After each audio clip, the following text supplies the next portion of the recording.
The challenges facing our teens today mean that more than ever, we need to be there to support them and encourage them. The DrStemShow is here to provide discussions about topics that will help promote healthy relationships, self-image, and success for teens, parents, and the community. Our young people can achieve more in life than they ever dreamed possible. The DrStemShow, hosted by Dr. Stem Malatini, will foster these discussions and encourage your participation. Everyone will agree with me that today's youth need direction and guidance, especially with the recent Baltimore riots that are coming up on TV, as we have seen. Today, I'm excited to have a young gentleman with me on the set who is not only taking the lead to guide fellow young men and young women in the community, but he's also started a program titled Lead the Baseline that he'll be talking to us about what his intentions are and what he has done so far. Welcome to the show, Aaron Wilson. Thank you, Dr. Stem. Thank you for having me. Wow. You know what? Before the show, I know I was telling you God works in mysterious ways. And it's so true because we've been trying to get together for the longest time. And now these riots start happening. And I'm going, who is the best person to bring on the show to help us understand what these young, people, the teenagers and the young people that are going through in Baltimore could be? And here comes Aaron. So get ready, because we're going to be talking about that. Let's get it. All right. So before we start, tell us a little bit about you. Who are you? Definitely. So I'm from Brockton, Massachusetts, City of Champions. And I was born in Boston, but grew up in Brockton my whole entire life. I have an amazing family, an amazing father, Willie Wilson Jr., who is an African-American history teacher, retired now, but amazing teacher, amazing mother, Valerie Wilson, and she's a biblical counselor and counsels people and also used to substitute teach in the school system. I have an amazing family, 2 brothers, 2 sisters, and I grew up in an amazing home. I'm very blessed. Amazing church family, amazing community, and I'm just so excited to be blessed to be able to do what I love to do and find that path. Wow. Your brothers and sisters, 2 brothers and 1 sister? 2 brothers and 2 sisters, what are 2 fraternal twin sisters, Jared Wilson, Andrew Wilson, Shoshana Wilson, and Christina Wilson. Okay, because I know they would want to hear their names too like, when wait, you're doing can I get it. a shout out? It's a lot of names. I'm trying to. I know. So, lead the baseline. When I hear that, I'm thinking, okay, here's the music, the baseline guitar. Tell us about that program. So, Lead the Baseline, my business, is a program where we go into organizations, businesses, corporations, and really help people establish themselves as leaders. We bring in different programming, different workshop, but really attack it in a new way. And it's exciting, it's great. One of my latest modules was actually confidence. And a baseline of it is, we talk about it, but do we really truly understand what it is? Yeah. And if we do, are we really using it in our everyday lives? Are we going after our dream? Are we going after our passions? Okay. Now, is this for the teenagers, for young people, or you're going for business people that are professionals already with this program? So with this program, we are going for high school students, aspiring entrepreneurs, and then business owners. So a lot of the times I'm in the community really helping the high school, giving back community services, but also this is for corporations and businesses because it's really looking at these topics in a different way that can help your business. Oh, that is awesome. Because then, you know what, it goes in collaboration because as we were talking before, I told you about unstoppable confidence, which is what I'm also instilling in the schools, for the students out there. So that's really needed. Let's talk about confidence and being able to advocate or voice the needs as we are seeing with this incident in Baltimore right now. How important is that? And what can you say to the young people out there that want to have their voice heard? One of the things that I can say is just know that there's people on your side, whether they're around you, whether if they're not in your family, if they're not in your community, there are people out there praying for you. There are people wanting your success. There's outlets for you to still have a dream, no matter where you've been around. I know sometimes we feel that we don't have the support system or we don't have someone rooting for us. But remember, root for yourself because people are going to be there for you. God placed you on this earth for a reason, for a purpose, and you will live up to that. So your childhood, I'm calling you young gentleman, young person, and you know, I mean, for ladies, it's a compliment to be told, oh, you look like you're 18. I don't know how it is for, you know, males, whether it's young. Tell me, let's go back to talk about your childhood, because then yours is not the norm of having two parents that are working, that are professionals as role models in your family. You know, probably, are you the first one or are you the Second? You're the second one. Yep. Probably an older brother or sister that is also doing well in his or her life. It's different from, you know, your friends and everyone that you went to school with. Tell us a little bit about your experience in high school, especially, or in middle school, and the other kids that you saw. How different were they? What are some of the problems that you think they are going through that is different than what you went through? Yeah, definitely. I was always blessed. I remember growing up in elementary school, and a lot of my friends would have just one parent in their home, and I was just like, what? I just didn't understand it, and then some would divorce, and I was right there witnessing it, and I don't know, deep down inside I knew, and I even told my friend, I knew that my parents would never get a divorce. I just seen them at home, and I seen the love they had for each other, and I just knew it was so strong. They both put God first, and I just knew they were so strong, so I looked up to that. And growing up in school, even though I had all this greatness, and this is what I really want people to understand, and I had the support around me and the family and whatnot, I still lacked confidence. I still lacked self-esteem with all this great stuff. That's why my heart goes out to people in communities that don't have that support system, because I only can imagine how hard it is for you. But if I can do it, you can do it. Yes. So to me, confidence and self-esteem, because you know I'm a therapist as well. I'm a life coach, I'm a career coach, you name it. So to me, confidence means being assertive, being like Aaron Wilson, who is able to stand up as a young man and, you know, voice his concerns, his dreams, his needs, and, you know, speaking up. Do you think that self-esteem can be learned? And if it can, is it something that can be taught in the classrooms or at home? How can, you know, I mean, the young people that are out there listening in, where can they learn it? How? Easy, by honestly looking within. When you take off the mask, the personalities, the things you are not, you will realize that confidence is on the inner side of you. Remember what I said, God made you with a purpose. He made you with gifts. He made you with passions. All that is inside of you. But when you begin to take off the mask of what people called you, what society said of you, you will start to awaken your true essence, your true beauty. Yeah, yeah. So were there any like counselors in the schools where you can say, I mean, did you access those? Because I've noticed that most of the kids that like in the schools, they don't access and utilize the counselors in the schools at all. Were you able to? No, I did. It's funny. I wasn't able to, because at that age, it was just like I was going through the process. As I got older, I realized, wow, this is something that I have to work on, or this is something, I didn't even know it was a confidence issue until a couple of years ago. It was just, I was going through the motions, you know?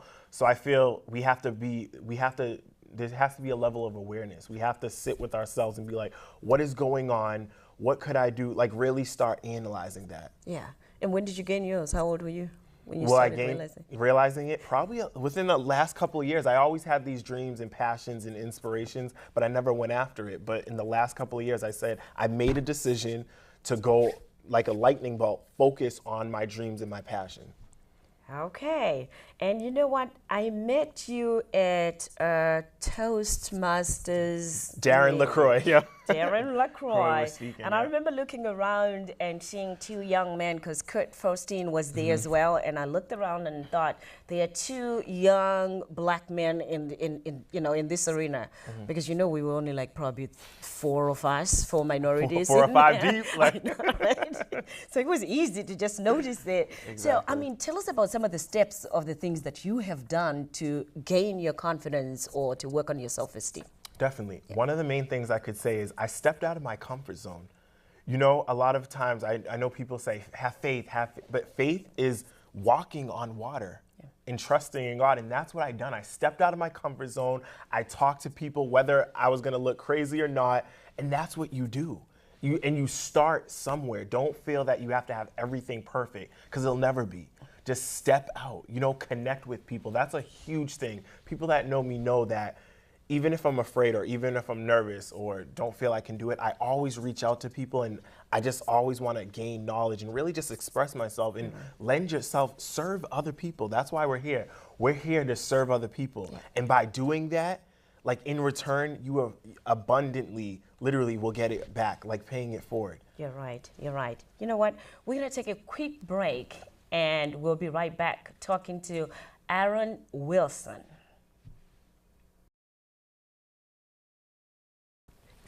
We were talking about confidence the first half of the segment, and you know what, that's my passion, because that's one thing that I've also been trying to instill in the teenagers out there, the young adolescents, the parents, the teachers as well. You won't even believe it, how many people are struggling with being assertive, being able to sit and talk about their passions and their dreams. So it's exciting to talk to Aaron today about your dreams and your aspirations. Oh, one quick thing. Do you have a vision board? Yes. Oh, you do? I do. What is a vision board? Can you tell the kids what that is? Yes, I will. I love it. It's so exciting. A vision board is actually creating images, whether you draw them, whether you cut them out of a magazine, look them up on Google like me, and print them out at Walmart, and you put it on a whiteboard or a blackboard, anything you want, and literally every day you can go by and look at it and just really sit for a moment in envisioning those things happen. So on my vision board, I have Costa Rica, because I always wanted to visit it. I also have my business. I have a picture of a man praying on a mountain, always symbolizing me keeping my faith and putting God first. I have a vision of a hand going out and throwing money out to people, because I want to give back to organizations. I have my future family up there, my future wife, kids, my future kids. That's what a vision board is. It's really visioning that, putting it there, and really focusing on that and imagining that. So I know all my young females out there that are watching are going, oh my God, he put his future wife on the board. What does she look like? I wonder. What does she look like? Yep. Well, what are the qualities you're looking for? Well, I just went to Google and I just found a family, one daughter, one son. So I imagine a nice young black woman or some different person of color, nice eyes, like hazel, green, long hair, flowy hair, media, and no offense to that. But now growing older and I'm really open, because it's really about the inner soul. Yes, I want someone beautiful, but my mindset of beautiful is developing, it's expanding. You know what I mean? So honestly, it's really gonna be a genuine heart, like whoever she's gonna be is gonna blend with Lead the Baseline in my vision, and together we're just gonna make this global and huge, and we're gonna change the world. So what that means for all my young ladies out there is you will not get just a good looking man. You're gonna have the brains as well. You heard him. It's going to match with my vision and what I want and the dreams. So it's not about the outside. Even for you, you can be just pretty. That's what I'm trying to say to people, okay? All right, let's go to your dream of starting a business, because now you have a business. You're a business person. How did that start, and what did you have to do to start Lead the Base? Well, with Lead the Baseline, I've been speaking the last couple of years at organizations, nonprofits, doing workshops, and recently in the last year, I actually sat down and I really was like, this needs to be a business. This is a mogul. This is going to be huge. So I was sitting down one day and in my mentor's office, and my mentor was just like, Aaron, come up with the name for your business. I was like, just like that? I was like, I need a couple of weeks. He's like, Aaron, it's already inside of you. So I literally, honestly, took the next couple of 10 minutes and I sat down, and since I have a strong musical background, and it came to me, it was like in leadership, it was lead the baseline. I heard like a baseline of a song is the rhythm, is the body, is the starter. Yes. And then the baseline of your life, that's the solid foundation that you start with. Everyone has a baseline. A house has a baseline, has a foundation, and it was perfect. At that moment, I knew it was it. Your mentor. My mentor. Is that an outside person? Who is this mentor? My mentor is Alan Dagba, and he's the owner of One Happy Life. Okay, is he a coach? He's a coach, spiritual coach, minister, author, amazing person. And I was even blessed. And speaking of connecting with people, I met him at an event that I went to. I read it, I seen it online. I called them in. I'm like, can I come in? Met them, and from there, it was amazing. It was a divine connection. Okay. So, and I ask because then a lot of people will be like, mentor, and how important is that to have a mentor? It's so important. If you look at anybody, Michael Jordan, everybody has a mentor. Whether you're a singer, whether you're a cook, an artist, an actor, everyone has a coach. And one thing I want to say is, it's not like I got a coach overnight, or several coaches for that instance, because I have other ones too. Yeah. It all comes though. Yeah. Like you were talking about the vision board, speaking it into existence, having faith, they come along the way. Yeah. Just take that step and everything will come, everything will work out for your good. Where do you see the baseline going, the organization? The organization, so right now we're in Massachusetts doing workshops. Eventually we're going to be doing it throughout the states and then internationally. Really going into schools, like I said, corporations, really sitting down with people, doing these workshops, having products, having audio books as well, and then eventually tying my music into it as well too. So yeah. I'm excited. Oh yeah, you do sing. What kind of music do you sing? I sing inspirational music, so empowering music. So in creative, I grew up with a heavy influence. My dad, Ella Fitzgerald, Ronnie Dyson, listening to all these different influences. When I created my music, it's so different, but it's so empowering, and I'm so passionate about it. So do you have a band that you play with? Band, I work with different people, but right now it's just me. But I have a coach I'm working with called Robert Stevenson, and just amazing people that came on board to really help me with these projects, and I'm so excited. Aaron, it's been interesting talking to you. What I want to do is when we come back from break, let's talk about, the way you dress, your persona outside and that appearance.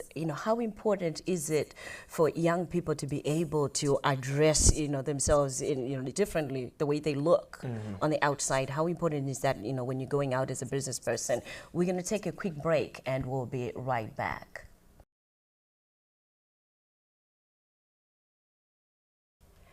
We are talking today about confidence. How important is your appearance when you are trying to establish yourself as a young person, whether a teenager or a young lady or young man out there in the society? So before we went on break, I asked Aaron to think a little bit about it and talk to us about how important is appearance. Appearance is very important because you want to put your best foot forward. You want to get up and dress to the best of your ability and be yourself. When you dress great, when you take care of yourself, take care of your body, your image, you feel great about yourself. And remember, do it for you. Yeah. And you know what? I'm not trying to say everyone should wear a suit and tie, because everyone should be an individual and be who they are. But there's a certain appearance where, people can see that you care for yourself. And that's the appearance that I'm trying to say to people, to say, you know what, wear your hat the way you want to do it. But there's a certain way that society expects you to dress when you're going for a job interview, or when you are, in a crowd where you're trying to voice your opinions, and your hat is on the side, and your pants are down and everything is showing. There's a certain way that they receive your message. Most of the time they're just looking at you and not even listening to what you're saying. So I think that's one of the things that I was trying to express out there. The other thing that I wanted to maybe expand on is your music background.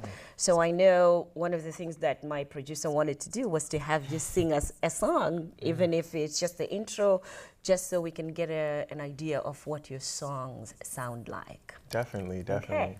So my first single was Save My Life. That's out now. You can look it up online. It's a really good, inspirational, empowering track. Okay. And my second single is called I Hear the Future. And I'm so excited about this one because speaking of confidence, going after your business, going after your dream, it's really a song about really breaking past any fear or any anxiety or any doubt and really going after your dreams. So it's really exciting. So it's going to be released soon. So we're working on it. So which one are you going to sing for us? I'll do I Hear the Future. I'll give you a little taste of it. I Hear the Future. Okay, all right. We're going to hear I Hear the Future. There's a new side to me, tuned to your stereo. Go peep it from a birdie. I think I just seen a sparrow. I hear the future calling me, so I'm drawing near it. It's like gravity moving through my spirit. Oh, yeah. I have to say, you have a great voice. Thank you. So there's no CD, you said? No, so the song's actually in production right now, so we're just wrapping it up in the studio, and then we should be shooting the video soon. So. Beautiful voice, Thank you so voice. much. So what I'm going to do is probably get, that line that you said, so that when you're singing, when you were editing, we're just going to put it on the screen. Nice. Yeah, so nice, if you nice. don't That's mind, awesome. we'll do it that way. So how will people be able to buy that CD when it's out? So they'll be able to purchase it on iTunes, Okay. and we'll be distributing it. Yeah, so definitely keep posted on my social media links. I'll definitely be blasting it so they can pick it up. Okay, let's show people what those social links, how can they get in touch with you? Yeah, definitely. So at Lead the Baseline. So my Twitter is Lead the Baseline, very simple. Email Aaron at Lead the Baseline. And then my Facebook right now, you can just type in Aaron Kendall Wilson. I should definitely come up, and right there, those will be blasted. So if you want to get my music or hear about a workshop, definitely contact me there. The title of those workshops again? Which So ones are right you now doing? we have 3 of them. So it's Okay. called, it's Awaken the Leader in You. And with that workshop comes leadership and personal development, confidence and self-respect, and then one called Critical Self-Analysis, which is a huge one. Ah, that's when you get to really look at yourself. Really and look at within. yourself, yes. Okay. I know we started the show talking about guidance, that our teenagers need guidance. What does guidance mean to you? Guidance means to me is really just having someone to look up to or ask questions about, to double checking, is this right, or should I go this way, or what do you think about that? Really just having a mentor, having a support system. We don't have that. I don't feel like a lot of the youth have that sometimes, have that go-to person, and it's important. If they don't have a parent at home or someone to look up to, where are they going to get it from? Yeah. So I think we need to call out on all the adults out Yes, there as well. call to action. To reach out to a young person, that if each one of us have at least 1 or 2 young people that we can mentor, then you know what, they can have the guidance that they need. Because we're looking up to the parents who are so busy, as we said, some are single and they don't have the time, and they might not be looking out like that mother did, the one that was beating up her son on TV, poor thing. I mean, she just was outraged. Do you understand why she would be that outraged? Did you understand why? Yeah, I seen it, the video. Yeah, I seen it. Yeah, so she must be hardworking and couldn't believe it. Yeah, that one of her sons would be out there. What do parents need to know, though? I mean, that might help them to be able to guide their teenagers well. Anything that you might... I feel that it's open communication. Yeah. I understand busyness, and I get that, but at the end of the day, it's another human being. They have to understand each other. They have to have those conversations. They have to reach a point where they're comfortable with each other, with sharing certain things. It really comes to a level of understanding. I know one thing that you had said when we first started preparing for this show was, the parents themselves need to heal the teens in themselves, which I think is big, and I know I advocate for that a lot. Tell us a little bit about that. Yeah, definitely. So even with, growing older and, acquiring responsibility, there's sometimes you have to still look at yourself, even if you are a parent, and look at where were you hurt in the past, and did you recover from that? Did you forgive that person? Did you heal from that past wound? That's why critical self-analysis is so important, because if you don't do it, it's there's no age where it just stops. It's something that you do as a life process, and it's continual. Yeah. You know, it's really continual. In our word in psychology, we have this term called countertransference. And what happens is when you have something that you haven't healed within, and you meet somebody else, or even your child does something that triggers that pain that is within you, you start. It brings it out, and it shows you what you need to work on. Your reaction is just like out of this world. And most of the teenagers go, "Why is that teacher screaming like that? I mean, I didn't do anything to, for them to be that angry." And all of a sudden, when you take a step back, you realize that maybe it was a little bit too much. And that's when we say, I think, you know what, check yourself. Before you wreck yourself. What is it within you that you're reacting to rather than this kid walking into a classroom? Is it that, serious? So the same thing with the parents. Are you really punishing this kid or being angry at your child because of what they're doing or because of what their father didn't do or is not doing, or what their mother is not doing or didn't do? And I always say I use that as a perfect time to look at, because it will bring it up. I love the thing of, if you ever, get in an argument with someone and they're like, "You're making me angry," or "You made me do that." They actually didn't. They just showed you what you had in yourself, anger that you have to work on. So when these traits come up, don't be discouraged, but use that as a teachable moment to work on yourself. Yeah. So the workshops will cover all this information and more, because then these are the discussions that go on in the workshops where you get to look at yourself, you get to look at the communication, skills, or that you're implying in your relationship at home or at school or at work, as you said. And again, you said people can book you through, is there a phone number and email that you can give out? Yes, definitely. So email is aaron@leadthebaseline.com. And then you also can look me up on Twitter, leadthebaseline.com, and then my website, leadthebaseline.com. leadthebaseline.com. Yep. It's been a pleasure having you on the show. And I know we're going to be talking some more. Yes, definitely. And hopefully we can continue to hear where Lead the Baseline is going, some of the projects that you have done. I would love to see some people and talk to some people that have attended the workshop and come and tell us, their testimonies on that. Great. So thank you so much again for coming today. And thank you for watching the Dr. STEM Show.